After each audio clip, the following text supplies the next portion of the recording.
உம்முடைய நாமத்துக்கே மகிமை வர பண்ணும். கரங்களை தட்டி என் ஆண்டவருக்கு நன்றி சொல்லுங்கள். அவருக்கு சகல கனமும் துதியும் உண்டாவதாக. அல்லேலூயா. நாங்கள் நிற்பதும் நிர்மூலமாகாமல் இருப்பதும் அவருடைய சுத்தம் இருப்பேன். மீண்டும் ஒரு முறை கரங்களை தட்டி என் அப்பன் ஆண்டவர் இயேசுவுக்கு நான் நன்றி சொல்லுவோம். அல்லேலூயா, அல்லேலூயா. ஆகவே வந்திருக்கிற உங்கள் அனைவரையும் நான் என் உள்ளத்தின் ஆழத்தின் சந்தோஷத்தோடு உங்களை வரவேற்கிறேன். விசேஷமாக பல ஊழியக்காரர்கள் வந்திருக்கிறார்கள். நான் அவர்களை இப்பொழுதுதான் முகமுகமாய் அநேகரை பார்க்கிறேன். ஆகவே வந்திருக்கிற விசேஷமாக அந்த பாஸ்டர்ஸ் மாத்திரம் எழுந்து நிற்பீங்களா? இந்த மண்டபத்திலே வந்திருக்கிற பாஸ்டர்ஸ், ஒன்லி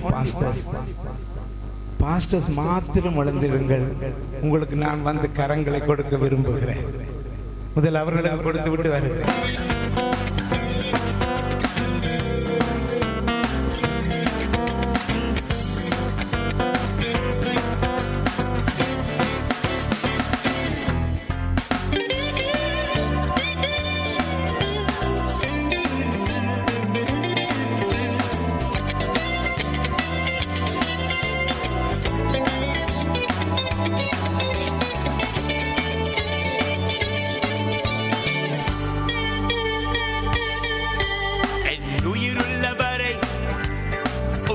நான் துதிப்பேன், நான் நிலை தேடும் வரை உம்மை தேடுவேன்.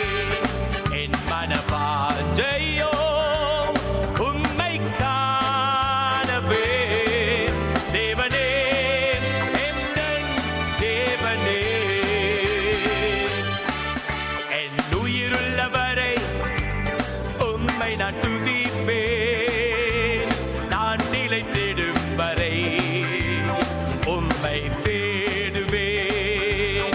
என் மனவாஞ்சையோ உம்மை காணவே.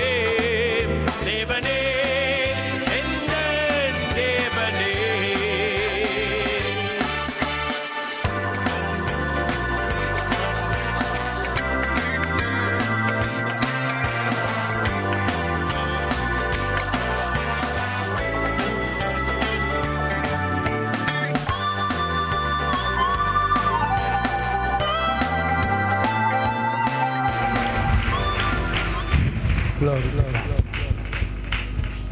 எனது இந்த 25 ஆண்டு ஊழிய நிறைவு, அதாவது நான் முழு நேரத்துக்கு வெளிநாட்டிலே ஜெர்மன்ல 25 வருடங்கள் முழு நேர ஊழியமாக செய்ய கர்த்தர் உதவி செய்தார். ஆகவே என்னுடைய உள்ளத்தில் நான் என்னுடைய 25வது ஊழிய நிறைவை நான் ஐரோப்பாவிலேயே என்னால் ரட்சிக்கப்பட்டு ஆயிரக்கணக்கான ஜனங்கள் ஐரோப்பாவிலே உண்டு அவர்கள் எல்லாரையும் ஒன்றாக இணைத்து ஒரு ஸ்தோத்திர ஆராதனை செய்யும்படியாகவே நான் ஜெபம் பண்ணி கொண்டிருந்தேன். ஆனா உள்ளத்திலே ஒரு பெரிய பாரம் ஒன்று ஒரு உபவாச வேளையிலே வந்தது. ஏன் நீ பிறந்த ஊரில் அங்கிருக்கும் அந்த ஜனங்களை கூப்பிட்டு ஏன் நீ ஒரு ஆராதனை நடத்தக்கூடாது, ஸ்தோத்திர ஆராதனை என்று ஆண்டவர் உள்ளத்தில் பேசினார். அதுக்கு சில பாஸ்டர்ஸும் எனக்கு வந்து அது நல்லது என்று ஆலோசனை சொன்னதுனால இந்த இடத்திலே நான் வர கர்த்தர் உதவி செய்தார். காரணம் என்னென்றால், நாம் வெளிநாட்டில் அதாவது எல்லா வசதிகளோடையும் ஊழியம் செய்து வருகிறோம். ஆனால் நம்முடைய தேசம் யுத்தத்தினால மிகவும் வேதனை அடைந்த ஜனங்கள் மத்தியிலும் நீங்களும் இந்த ஊழியம் செய்கிறதை எனக்கு ஆண்டவர் சுட்டி காட்டி, விசேஷமா இந்த வட மாகாணத்தில் இருக்கிற இந்த ஊழியர்களை, சில குடும்பங்களை கூப்பிட்டு அவர்களோட என்னை ஆராதி என்று ஆண்டவர் எனக்கு சொன்னதுனால மிகவும் நெருக்கமான மத்தியிலே நான் கஷ்டப்பட்டு இந்த இடத்திலே வந்து நான் ஊழியம் செய்ய எனக்கு கர்த்தர் உதவி செய்திருக்கிறார். மீண்டும் ஒரு முறை ஆண்டவருக்கு நன்றி சொல்லி கரங்களை தட்டக்கூடாதா?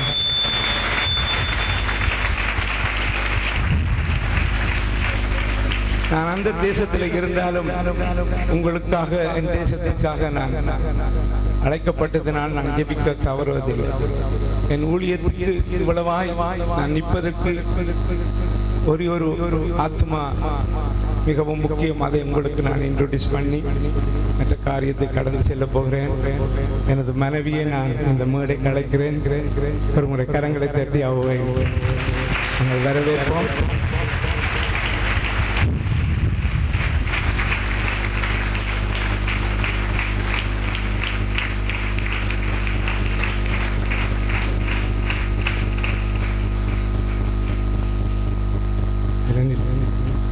இப்பதான் என்னுடைய மனைவி.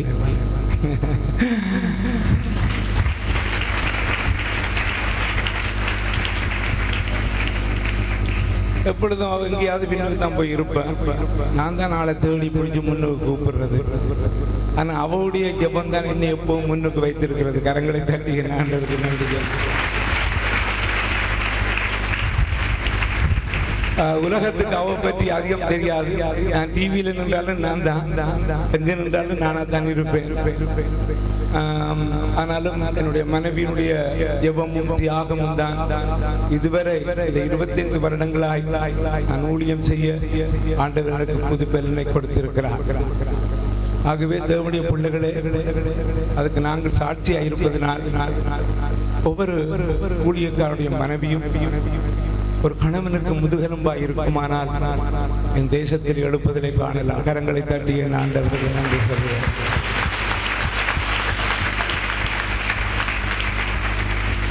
இந்த கூட்டம் நிச்சயமாக இது உங்கள் வாழ்க்கையில் ஒரு மாறுபட்டதாக இருக்கும். ஏனென்றால் பல கூட்டங்களில் நீங்கள் கலந்து கொண்டிருக்கலாம். ஆனா இதுல நம்முடைய பாரத தேச ஜனங்கள் இருக்கிற ஊழியக்காரர்களை ஒரு அக்கினியாய் அபிஷேகமாய் வழிநடத்தப்பட வேண்டும் என்பது எங்களுடைய ஜெபங்கள். விசேஷமாக என்னுடைய நல்ல நண்பர் தங்கையா அவர்களுக்கு கலந்து கொள்ள வேண்டியது, என்னோட வியாழனை வர வேண்டியவர். இந்த கிளியரன்ஸ் அவர்களுக்கு கிடைக்காதனால வர முடியவில்லை. அவர் 3 நாளாக எவ்வளவோ ட்ரை பண்ணி கொண்டே இருந்தார்கள். ஆனா கர்த்தர் நாளைக்கு தான் ஆண்டவர் இங்கு கொண்டு வர போறார். கரங்களை தட்டி என் ஆண்டவருக்கு நன்றி சொல்லுவோம். மனுஷனுடைய சிந்தனைகள் சில வீடுகளில் தவறாக வீணாக இருக்கக்கூடும். ஆனா ஆண்டவருடைய சித்தம் தான் இப்பொழுது நடந்து கொண்டிருக்கிறது. ஹல்லேலூயா. ஏனென்றால் உங்களை கூட்டி உங்களோடு நான் சற்று ஆண்டவரை தியானிக்க வேண்டும் என்பது கர்த்தருடைய சித்தம். அதனால் தான் நாங்களாகவே இந்த வடமாகாணத்தில் இருக்கிற நம்முடைய பிள்ளைகள் வந்திருக்கிறார்கள். அதுக்காக நான் ஆண்டவருக்கு நன்றி சொல்லுகிறேன். ஆகவே போயிருங்க சார். அவ கீழே தான் இருக்க பார்க்குறேன். இருங்கம்மா, இதுல கொஞ்சம் எது அனுப்புறேன்னா. ஆகவே இங்கு என்னுடைய ஊழியத்துக்கு அங்க இலங்கையில யேமன்ல பல வருடங்களுக்கு முன்பாக வந்து ஊழியங்களை செய்த லெஸ்லி இருக்கிற மற்றவர்கள் அநேகர் வந்திருக்கிறார்கள். வரவில்லை இல்லையா? இல்லை, நான் ஜெர்மனுக்கு வந்து ஊழியம் செல்ல. ஆகவே அவர்கள் வரவில்லை. பாஸ்டர் என்னுடைய ஊழியங்களை அங்கே பார்த்திருக்கிறார். பல வருடமாச்சு நீங்களும். சரி சரி. ஆகவே நான் சரி ஒரு சுருக்கமாக, ஏனென்றால் ஊழியக்காரன் யார், அவனுடைய வாழ்க்கையின் பின்னணி என்ன என்பது நமக்கு நிச்சயமாக தெரிய வேண்டும். அல்லேலூயா. ஏனென்றால் நாங்கள் அடிக்கடி வரும்பொழுதெல்லாம் ஆண்டவரை மாத்திரம்தான் சொல்லிவிடுகிறோம். உங்களுடைய சாட்சிகளை நாங்கள் மக்களுக்கு சொல்லும் அவர்கள் தவறாக நினைத்து விடுவார்களோ என்ற பயம். ஆகவே நாங்கள் சத்தியத்தை மாத்திரம்தான் பிரசங்கம் பண்ணுவோம். நம்முடைய அழைப்பும் நம்முடைய பெரியமங்களையும் நாங்கள் சொல்லுவதில்லை.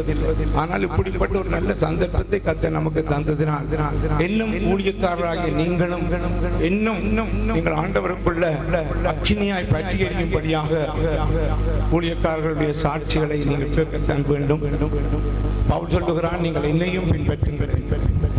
ஆகவேதான் 30 வருடங்களுக்கு முன்பாக நான் ஜெர்மனுக்கு கம்ப்யூட்டர் இன்ஜினியரிங் படிக்கத்தான் போனேன். அந்த நாட்களில் உலகத்திற்கு கம்ப்யூட்டர் குறித்த அறிவு கிடையாது. ஆனால் என்னுடைய வாஞ்சை நான் அங்கு போய் படிக்க வேண்டும் என்றுதான் நான் போனேன். ஏனென்றால் திரைக்கடல் ஓடியும் திரவியம் தேடென்று நம்முடைய தமிழ் பழமொழி ஒன்றுண்டு இல்லையா? ஆகவே நான் நன்றாய் படித்து மில்லியனராய் மாற வேண்டும் என்பதுதான் என்னுடைய நோக்கமாக இருந்தது. ஆனால் ஆண்டவரோ வேறு வழியிலே என்னை சந்தித்து என்னை நமது ஊழியத்துக்கு அழைத்து முழு நேரமாய் 25 வருடங்கள் ஆச்சு. ஆண்டவர் என்னை அழைத்த போது அதுவும் வெளிநாட்டில எல்லா பதவியும் பட்டங்களோடு இருக்கிற நான் எல்லாவற்றையும் விட்டு ஆண்டவருக்கு முழு நேர ஊழியமாய் ஒரு அந்நிய தேசத்துல எப்படி செய்யலாம் என்ற ஒரு நோக்கம் இருந்தது. அங்கு வேலை செய்யாமலே எந்த ஒரு மனுஷனும் இருக்க முடியாது. ஆனாலும் ஆண்டவர் சொன்னார், நான் உன்னை போஷிப்பேன் என்று சொன்னது மாத்திரமல்ல, நான் இந்த அச்சுவேலி பட்டணத்தில் தான் நான் பிறந்தேன். ஆண்டவர் என்னை அழைத்த போது எனக்கு 6 வயசுல ஒரு சொற்பனத்தை காண்பித்தார் என் தேசத்தை குறித்து. 1957ஆம் ஆண்டு எனக்கு அப்பொழுது 6 வயசு. ஒரு ஜனம் இன்னொரு ஜனத்தை வெட்டி கொலை செய்வது போல எனக்கு அந்த சொற்பனம் நான் கண்டேன். நான் அந்த இரவிலே கதறி அழுதேன். எனக்கு என் தகப்பனார் தாயார் என்ன அழுகிறார் என்று கேட்ட பொழுது கூட எனக்கு விவரமாய் ஒன்றும் சொல்ல தெரியவில்லை. அவ்வளவு பயங்கரமான இரத்த களரிகள் நான் கண்டேன். அப்பொழுது இந்த தேசத்திலே அப்படிப்பட்ட கொலைகள் யுத்தங்கள் வரும் என்று யாருமே நினைத்திருக்க முடியாத காலம். அதை ஆண்டவர் எனக்கு காண்பித்தார். இரண்டாவது 13 வயசுல 1964ஆம் ஆண்டு ஜனமும் வெட்டுண்டு சிதறுண்டு போவதாக ஒரு பயங்கரமான இந்த தேசத்திற்குரிய சொற்பனத்தை எனக்கு 13 வயதிலே காண்பித்தார். ஆண்டவர் என்னை அழைத்த போது என்ன எல்லாவற்றையும் விட்டு பெற முடியாததால் ஆண்டவர் எனக்கு இந்த சொற்பனங்களை எனக்கு ஞாபகப்படுத்தினார். ஆகவே வெளிநாடுகளில் இருந்து இந்த தேசத்தில் இருந்து வெளிநாடுகளுக்கு அநேக எங்கள் ஜனங்கள் வரப்போகிறார்கள். நீ அவர்களுக்கு சத்தியத்தை சொல்லி அவர்களை ஆயத்தப்படுத்து என்று ஆண்டவர் எனக்கு 84ஆவது ஆண்டு எனக்கு சொன்னார். ஆகவே ஆண்டவருடைய சத்தத்துக்கு நான் கீழ்ப்படிந்து எல்லாவற்றையும் விட்டு ஒரு உயர்ந்த ஸ்தானத்தில் இருக்கிற ஒரு மனுஷன் எல்லாவற்றையும் விட்டு ஆண்டவருக்கு சேவை செய்ய வருவது என்பது முழு நேரமாக சாதாரணமான காரியம் அல்ல.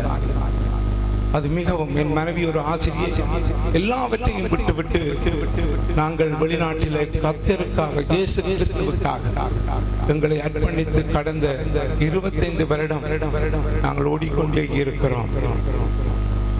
நான் ஆண்டவரிடம் கேட்டேன், ஆண்டவரே நான் எல்லாவற்றையும் விட்டு வருகிறேன், ஆனால் என்னை கை நீட்டி யாரிடமும் சாப்பாட்டு அல்லது தேவைக்கு கை நீட்டி நீ வைக்க கூடாது என்றுதான் ஆண்டவரிடம் கேட்டேன். கடந்த 25 வருடம் நான் யாரிடமும் கை நீட்டி நிற்காத வண்ணம் இந்த கைகளினால கோடிக்கணக்கான ஜனங்களை இந்த இலங்கை தேசத்துக்கு செலவழிக்கவும் கொடுக்கவும் உதவி செய்யவும் இலைமறை கை போல இருந்து ஊழியங்களை செய்யவும் என் ஆண்டவர் உதவி செய்திருக்கிறார். அந்த ஆண்டவருக்கு கரங்களை தட்டி நாங்கள் நன்றி சொல்லுவோம்.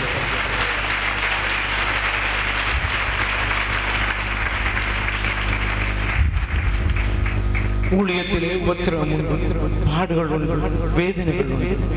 எந்த ஒரு ஊழியக்காரன் சொல்ல முடியாது, ஓ அது பரவசமப்பா ஊழியம் என்பது எவருடைய அறிக்கையும் அல்ல. இயேசுவே சொன்ன உலகத்தில் உபத்திரம் உண்டு, ஆனாலும் திடம் கொள்ளுங்கள், நான் உலகத்தை ஜெயித்தேன். கரங்களை தட்டி ஆண்டவருக்கு நன்றி சொல்லுங்கள்.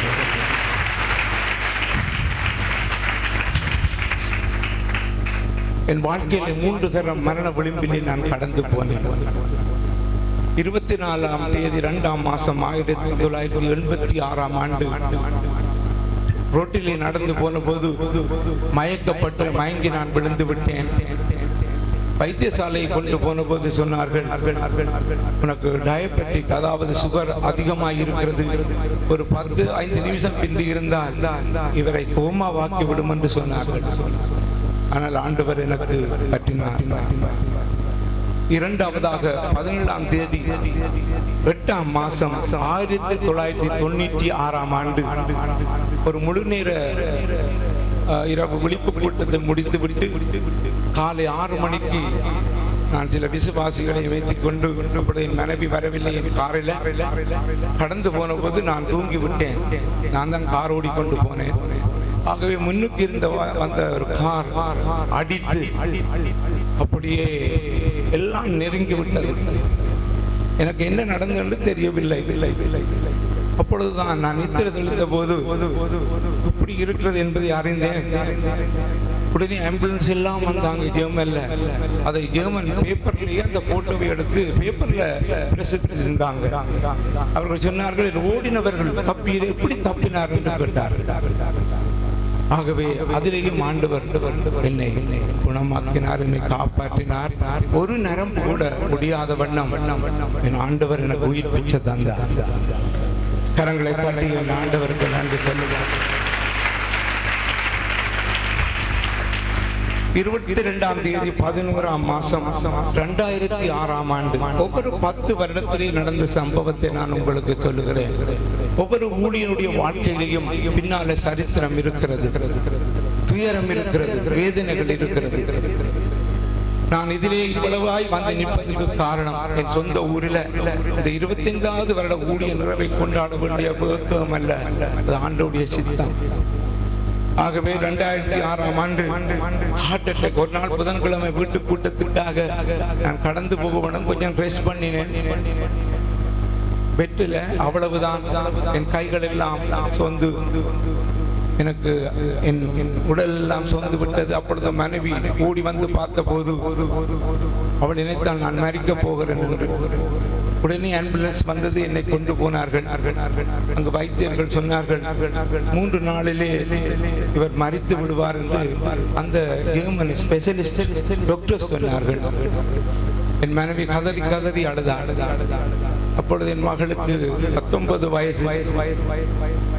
அவள் சொன்னால், என் மனைவிக்கும் தங்கச்சிக்கும் மரித்து விட்டால் நாங்களும் மரிப்பது நல்லது என்று சொன்னாள். அவள் என்னை வந்து பார்த்துவிட்டு மனைவியையும் மகளையும் தங்கச்சியை காரில் ஏற்றி கொண்டு ஓடும் பொழுது அவருடைய மைண்ட் எல்லாம் தாக்கப்பட்டு எங்கேயாவது மோதி நாங்கள் சாபம் என்று போல சாத்தான் அநேக காரியங்களை என் பிள்ளையின் உள்ளத்திலே ஏவினார். எல்லாரும் எனக்காக ஜெபித்தார்கள். டிவி சேனல்களில் எனக்காக ஜெபம் பண்ணினார்கள். உலகத்திலே கேள்விப்பட்ட ஊழியர்கள், விசுவாசிகள் எல்லாம் ஜெபம் பண்ணினார்கள். 3வது நாள் அந்த உலக வைத்தியர்களை விட பெரிய வைத்தியர் எனக்கு உயிர் பிச்சையை தந்த கரங்களை தட்டி என் ஆண்டவருக்கு நன்றி சொல்லுங்கள். என் மனைவியின் கண்ணீரை கண்டார், என் பிள்ளைகளின் கண்ணீரை கண்டார், ஏன் உங்களின் கண்ணீரை கண்டார். கரங்களை தட்டி என் ஆண்டவருக்கு நன்றி சொல்லுவோம். இன்றைக்கு நான் இதில் நிற்பதென்றால் என்னுடைய படிப்பும் கல்வி அறிவும் பட்டமல்ல, இயேசு கிறிஸ்துவின் கிருபை. இயேசு கிறிஸ்துவின் கிருபை. அவரை நம்பியவர்கள் வெட்கப்பட்டு போக மாட்டார்கள். அவருக்கு உண்மையாய் ஊழியம் செய்கிறவர்களை ஆண்டவர் கைவிடவில்லை, கைவிட மாட்டார். நாம் கலங்க வேண்டாம். ஹல்லேலூயா. தேசம் கைவிட்டாலும் தேச கைவிட மாட்டார். கரங்களை தட்டி என் ஆண்டவருக்கு நன்றி சொல்லுவோம். ஒரு ஊழியக்காரனை வர முடியாத சூழ்நிலைகளை இந்த தேசம் மாற்றினாலும் இயேசு அதை தீமையை நன்மையாய் மாற்றுவார். கரங்களை தட்டி என் ஆண்டவருக்கு நன்றி சொல்லுவார். ஹல்லேலூயா. ஆகவே தேவனுடைய பிள்ளைகளே, ஊழியம் என்பது உபத்திரவம் மிக்கதாக இருக்கலாம். ஆனால் நான் உபத்திரவத்தையும் வேதனைகளையும் பாடுகளையும் சந்தித்ததை விட தேவனுடைய சமூகத்திலே நான் கண்ட சந்தோஷம் அதிகம். கரங்களை தட்டி என் ஆண்டவருக்கு நன்றி சொல்லுவார். ஆண்டவர் ஆண்டவருடைய சமூகத்தில் இருந்த அந்த சந்தோஷம் என் துக்கத்தை வேதனையை பெரிதுபடுத்தவில்லை. எப்பொழுதும் நான் நினைப்பதும், நான் மரண விளிம்பிலே இருந்த போது அந்த தனி ரூமுக்குத்தான் அந்த டாக்டர்கள் என்னை கொண்டு போக போகிறார்கள்.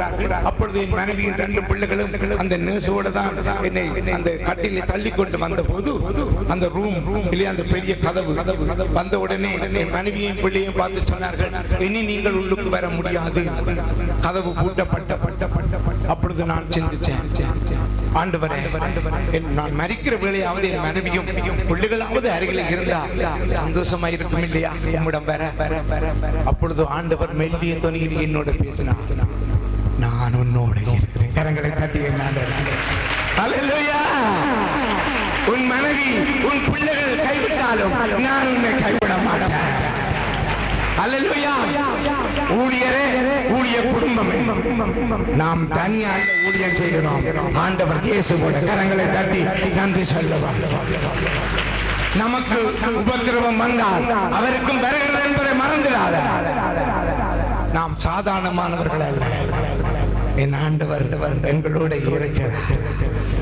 அதை என் வாழ்க்கையில பல தடவை எனக்கு வெளிப்படுத்தி எனக்கு உயிர்ப்பிச்சு தந்திருக்கிறதுனால் நான் எங்கு சென்றாலும் பைராக்கியமாய் பிரசங்கம் பண்ணுகிறேன். அந்த உயிருள்ள ஆண்டவரை என் தேசத்தில் என் ஊரிலேயே உங்கள் அனைவரையும் கொண்டு வந்து கர்த்தர் சொல்ல செய்தாரே, அதுக்கு நன்றி. கரங்களை தட்டி என் ஆண்டவருக்கு நன்றி சொல்லு. தேசமும் அதன் குடிகளும் ஆண்டவருடையது. கரங்களை தட்டி என் ஆண்டவருக்கு நன்றி சொல்லு. கிராமங்கள் பட்டணம் எல்லாம் இயேசுவின் சபையாய் மாற வேண்டும். அப்பொழுது இந்த தேசத்துக்கு சமாதானம் கிடைக்கும். அல்லேலூயா. இயேசு ஆளுகை செய்யும் போதுதான் மக்கள் சமாதானமாய் வாழ முடியும். அதை எல்லா இடமும் நான் சொல்லி வருகிறேன். ஆகவே ஆண்டவர் என்னை அழைத்த போது என் தேச ஜனத்துக்காக அழைத்தார். 25 வருடம் நான் அங்கு கூட ஒரு ஜெர்மன் சபையிலே நான் ஊழியம் செய்யவில்லை. ஒவ்வொரு தமிழ் மக்கள் கேம்பாக வந்து அந்த ஆரம்ப நாட்கள்ல தனியனாய் இருந்து என்னோட சேர்ந்து ஜெபிக்க அந்த நாட்கள்ல ஒரு கூட்ட ஜனம் இல்லை. அங்கு நானும் மனைவியும் ஜெபிப்போம். ஆண்டவர் அற்புதங்கள் அடையாளங்களை தந்ததினால ஜெபிக்கிற போது பிசாசுகள் நோய்கள் குணமாக்கப்பட்டதினால் கேள்விப்பட்டு அநேகர் ஓடி ஓடி வந்தார்கள். அந்த நாட்களிலே தமிழ் சபைகள் கிடைத்தார். ஆனால் ஆண்டவர் என்ன செய்தார்? இன்றைக்கு அநேக கிறிஸ்துவின் சபைகள் உருவாக்கப்பட்டிருக்கிறது. கரங்களை தட்டி என் ஆண்டவருக்கு நன்றி சொல்லுங்கள். ஹல்லேலூயா. என்னால ரட்சிக்கப்பட்ட ஜனங்கள் ஆயிரக்கணக்கு ஐரோப்பாவில் இருக்கிறார்கள். நூற்றுக்கணக்கான சபைகளை நடத்தி கொண்டிருக்கிறதுக்காக நான் ஆண்டவருக்கு நன்றி சொல்லுகிறேன். ஹல்லேலூயா. ஒருவேளை இன்றைக்கு தான் என்னுடைய ஊழியத்தை பற்றி உங்களுக்கு அறிந்திருக்கலாம். இதுக்கு ஒரே ஒரு காரணம் என்ன தெரியுமா? எங்களுக்கு அல்ல, கர்த்தாவே எங்களுக்கு அல்ல. நான் இலை மறை போல இருந்து ஊழியம் செய்யத்தான் இன்றைக்கும் விருப்பம். இன்றைக்கு என் ஊழியத்தை இதில் நான் பிரச்சாரம் செய்ய வேண்டும் என்று நான் வரவில்லை. ஆனால் ஆண்டவர் சொன்னார், உன் பெயரை நான் கனம் பண்ண வேண்டும். நான் எங்கு போனாலும் எந்த பெரிய கூட்டத்திலையும் நான் மேடையிலே இருப்பது கிடையாது. பெரிய சுவிசேஷ கூட்டம் எல்லாம் நான் செய்திருப்பேன். நான் கீழே தான் இருப்பேன், மனைவி எல்லாம் அங்கதான் இருப்பேன். மேலே இருப்பதினால குற்றம் அல்ல. என் ஊழியக்காரனை நான் கூப்பிட்டு கனம் பண்ணுவது ஆண்டவருக்கு மகிமை. கரங்களை தட்டி ஆண்டவருக்கு நன்றி சொல்லவா. அல்லேலூயா. ஆனால் என் வாழ்க்கையில நான் ஒரு மிஷனரி ஊழியனா என்னை ஆண்டவர் எடுத்தார். நான் எனக்கு எப்படியும் வாழ எனக்கு தெரியும். அல்லேலூயா. பட்டினியா இருக்கவும் தெரியும், புரியாணி தின்னவும் தெரியும். கரங்களை தட்டி என் ஆண்டவருக்கு நன்றி சொல்லு. அல்லேலூயா. கந்தியோட திரியவும் தெரியும், கையோடையும் தெரிய தெரியும். அல்லேலூயா. ஏனென்றால் ஆண்டவர் சொல்லுகிறார், நரிகளுக்கு குடிகள், பறவைகளுக்கு கூடுகளும், மனித குமாரனுக்கு கலசாய்க்க இடமில்லை. ஊழியர்களே, இந்த ஆண்டுடைய உங்கள் உள்ளத்தில் இருக்குமா? இந்த தேசம் எங்களுடைய கரத்தில் தான். கரங்களை தட்டி என் ஆண்டவருக்கு நன்றி சொல்லுவோம்.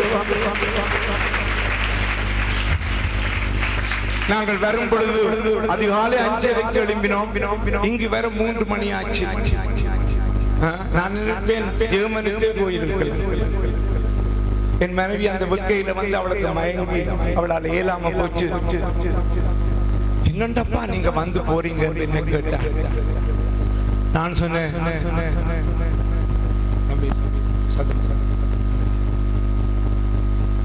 ஆகவே இங்கு என் மனைவி கிட்ட எப்படி நீங்க வந்துட்டு போறீங்க? நான் சொன்னேன், என்னுடைய புத்தியினால நான் வர முடியாது. தேவனுடைய சித்தம், அவர் எனக்கு பலனை தருகிறார், பலனை தருகிறார். நான் நினைப்பதுண்டு, உங்களை எல்லாம் நான் நினைப்பதுண்டு, இந்த யுத்த நேரங்கள் எல்லாம் எவ்வளவு கஷ்டப்பட்டு நீங்கள் ஊழியம் செய்திருப்பீர்கள், எவ்வளவு பிரச்சனைப்பட்டிருக்கிறீங்க. உங்களை எல்லாம் நாங்கள் கனம் பண்ண கூடாதா? ஆகவேதான் ஆண்டவர் என்ன இந்த 2 நாள் கூட்டத்தை இங்குதான் நடத்தும்படி சொன்னார். கரங்களை தட்டிய ஆண்டவர் கர்த்தர் உங்களை கனம் பண்ணுவார். ஹல்லேலூயா.